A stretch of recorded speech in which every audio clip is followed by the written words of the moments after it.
What's up everybody, Alex here, and welcome to the Dota Underlords Best Builds of the Week. This week, we got 5 builds for you to help you find success in both Standard and in Knockout. We're going to dive right in here with Scrappies, but before we get started, just a heads up to all subscribers, check out the community tab because we're going to be doing another Battle of the Builds, Episode 3. I want to see everyone's builds in there, so use this as inspiration, submit a build, you'll find the contest listed on the community tab of this channel. So anyways, let's get started. We got Scrappies and Inventors. So this is very similar to the build we had done last week, except in this case what we're doing is we're taking away the healers, which I still think are really being underappreciated in the current meta, and we're going for more DPS. In this case, we're going for Snapfire and for the Dragon Knight. We're using Bloodseeker and Sniper. Bloodseeker specifically because a lot of people are just they're leaving Bloodseeker.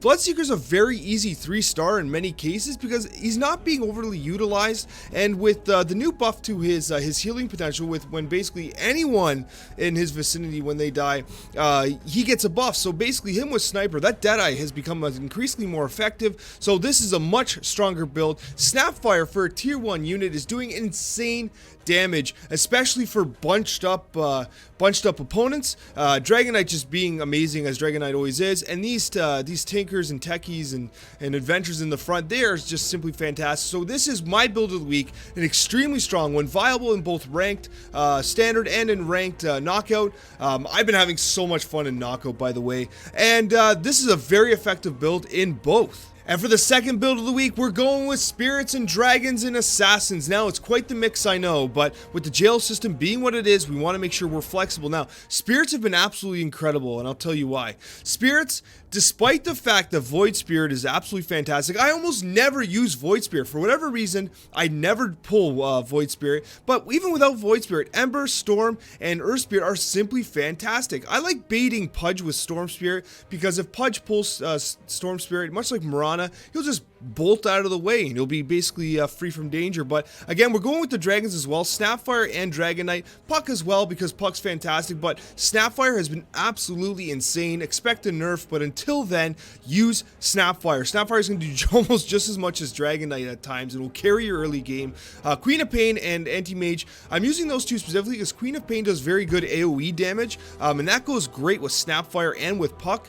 And the other thing is the Anti-Mage here. Anti-Mage is a great unit, especially if you get the Assassin's Veil on him. He's going to do a ton of work on the opponent Underlord. I like Ogre Magi early in the game as well, simply because, again, that Bloodlust is super valuable. You can very easily get rid of Ogre Magi.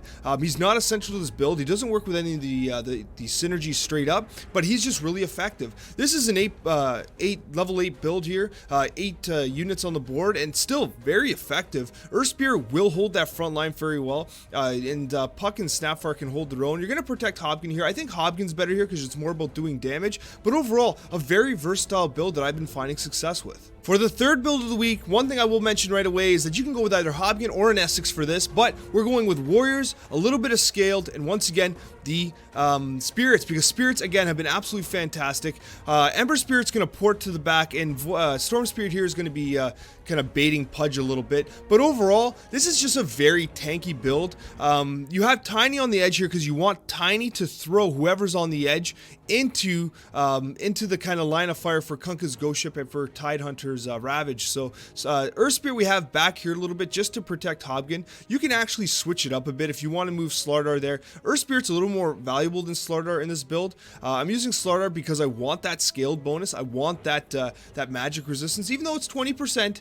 Some of these battles will get close, so you want to make sure you have that. And you want to position Tiny, like if you're in the last 3 or 4, you want to watch for their positioning, and you want to position Tiny in a manner that allows him to throw whoever their edge unit is into the line of fire for Kunkka and Tidehunter. Even if it's having Tiny on his own, you want to make sure Tiny's throwing a unit because you want to maximize the amount of stun you're getting up at the front. Troll Warlord works very good in this build. He's kind of the ace you're diving for. Again, this is an 8-unit build. You want to go for the next best available unit if you can. Going with a Troll is very effective. So, for instance, if you want to go with someone like the Witch Doctor, which works very well in here, you know, you might do something like this. Might put Witch Doctor in there. there, and yeah, you put, you know what, we'd keep him like that a little bit. You can even do something like this. And what you would want to do is you'd want to be maximizing the effectiveness of the Troll Warlord. Again, you could even protect him later in the game if you want. There's a lot of options you have here, but what you would have is you'd have a major attack speed on the Troll Warlord. You want to have a Daedalus on him or something along those lines. More a Daedalus than a Moonshard if you're stacking with another Troll, but overall a very versatile build because it is extremely tanky. And again, an Essex can be pulled in for Hobgon here. It'll give the build more sustain, but there's no healing here, right? So you want to be stunning and doing as much damage as you can. And for the fourth build of the week, what we've got here is we've got some Warlocks and healers. Again, I've kind of mentioned this before. I think that healers are being super underutilized in this meta. People seem to be down on them. They're not using them, but that healing effect, especially with an Essex and a knockout too, where you can't pick the skills, that healing effect really goes far in keeping your team sustained. And especially with someone like Lifestealer now, you're going to look at this and you say, okay, Kunkka and Tidehunter, they're kind of basics in all builds right now. They're just so damn effective. But the real hero here is Lifestealer. Lifestealer's the absolute carry. If you get like a Mask of Madness or a Moonshard, even a Daedalus, but really the Mask of Madness on Lifestealer, positioned with Ogre Magi, so they kind of run in together, because Ogre Magi is going to buff himself, and then he's still going to be up after, you know, his cooldown's up. He's going to want to buff the next closest unit. That's going to be Lifestealer, and that's sustained healing, because Lifestealer, basically, he's going to be doing damage, and he heals himself with the damage he's doing, so that stacks with the Mask of Madness. It also stacks with the healing bonus. He's gonna be like incredible. He is really the carry of this build. Omni Knight goes really well up in the front with the other healers as well. Dazzle's just great. Warlock, I mean, Bloodbound, it's not really a major component of this, but if you do pull a contract, you can very much give the contract to Bloodsteel. That also has a great effect.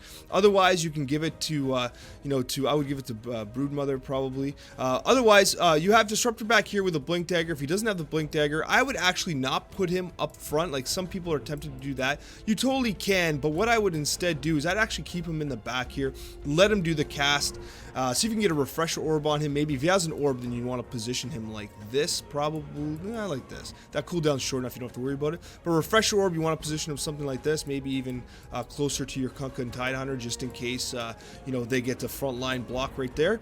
But anyways, a very versatile build. It is a 10-unit build because, you're going for the Warlocks and you want that healing synergy, so you got to get the right units. It's most effective in knockout when the jail system's not in play, but still a very good build. And for the last build of the week, I got one that is more focused on knockout, and this is a Druid build. Now, you might be thinking, Alex, Druids are kind of not the hot thing right now. We kind of move away from Druids, but not in knockout. Druids give you a very quick early advantage. They're actually really valuable in knockout.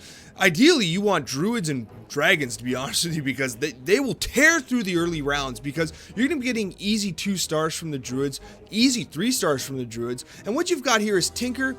Okay, so this is 8 units, and I want to be clear about something. You got the 4 Druids, sure.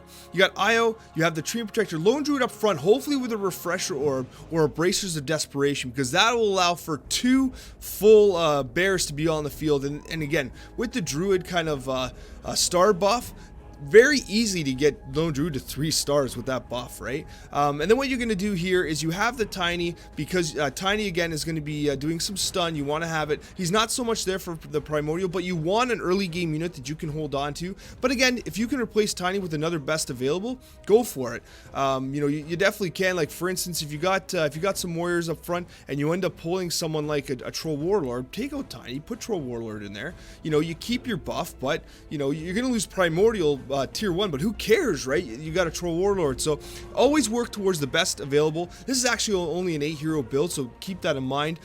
Tinker is absolutely unbelievable. A lot of people are really throwing on Tinker's ability to do DPS, even on its own. He doesn't need Scrappies or Inventors to really be effective. Put him with Io, have him shooting as much as he can, have him getting his mana up. Like with a Brooch, he's absolutely insane, and he's going to be leading you in DPS almost every single game. Even I heal out DPS. A tier 3 Tinker will out DPS a tier 2 Warlord. If the Tinker has, you know, Brooch of Mana and the Warlord has a Daedalus, he's going to do it. And it's incredibly effective, especially since he's doing an incredible amount of damage to 4 different units on a very fast cooldown. So basically, you're looking for the stuns, you're looking for the bears, and you're looking for that Tinker to do DPS. I'm telling you guys, it's a damn good build. Find success with it. I have been, and Druids, especially in Knockout, has been one of those alliances I've been going to. Thank you so much for watching, guys. I hope this helps you. A special thank you to my subscribers. You guys are honestly the best. Take care, everyone. Best of luck in Dota Underlords.